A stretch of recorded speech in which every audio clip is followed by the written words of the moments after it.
We had some guests on Friday. আমি কিছু রান্না করেছিলাম তাদের জন্য, সেটা শেয়ার করছি। একটা মিক্সড ভেজিটেবলস করেছিলাম, ছিল পেঁপে, গাজর, বরবটি, ক্যাপসিকাম আর ছিল চিকেন। সবগুলা ভেজিটেবলসকে ট্রাই করেছি সেম শেপ দেওয়ার জন্য। ভেজিটেবলসগুলোকে সুন্দর করে ধুয়ে কেটে নিয়েছি এবং একই শেপে রেখেছি।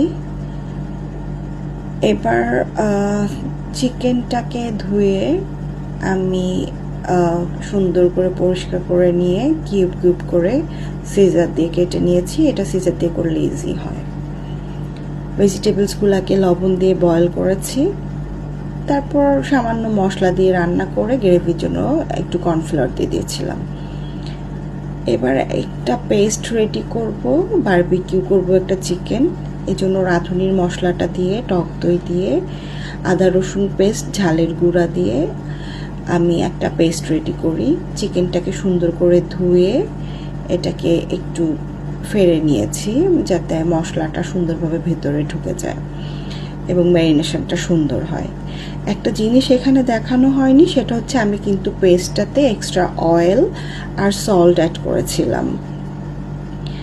চিকেনটার বোথ সাইড ম্যারিনেশন করে এবং ইনসাইডে মশলাটা দিয়ে সুন্দরভাবে এটাকে আমি ফ্রিজে রেখে দিয়েছিলাম, এতে করে চিকেনটা সুন্দর ম্যারিনেট হয়। আর একটা পেস্ট বানিয়ে নিয়েছি আমি, একটা ফিশ প্রিপারেট করব। ফিশটাকে সুন্দর করে ধুয়ে পরিষ্কার করে আমি ভিনেগার দিয়ে কিছুক্ষণ রেখে দিয়েছিলাম। সেম ওয়েতে ফিশটাকেও আমি একটু ফেড়ে ফেড়ে নিয়েছি যাতে করে এটার ভেতরে মশলাটা সুন্দরভাবে যায় এবং ম্যারিনেশনটা সুন্দর হয়। ফিশটার বোথ সাইড সুন্দর লাগছে দেখতে। এখন আমি এটাকে পেস্টটা দিয়ে সুন্দর করে উইথ লাভ আমি এটাকে মাখিয়ে নিয়েছি। This is first time I am trying to prepare fish barbecue at home. ফিশটাকে রেখে দিলাম, তারপর আমি চিকেনটা ফিশটা দুটাই বারবিকিউ করেছি, কিন্তু এটা আমি ভিডিওতে দেখাতে পারিনি। লাস্টে সার্ভ করেও সুন্দর একটা ভিডিও করতে পারিনি বিকজ আমাদের তাড়াহুড়া হয়ে গেছিল। সামহাও একটা ক্লিপ নিলাম। এই তো আমাদের ছিল এক্সট্রা ছিল পুডিং, কাবাব, রাইস।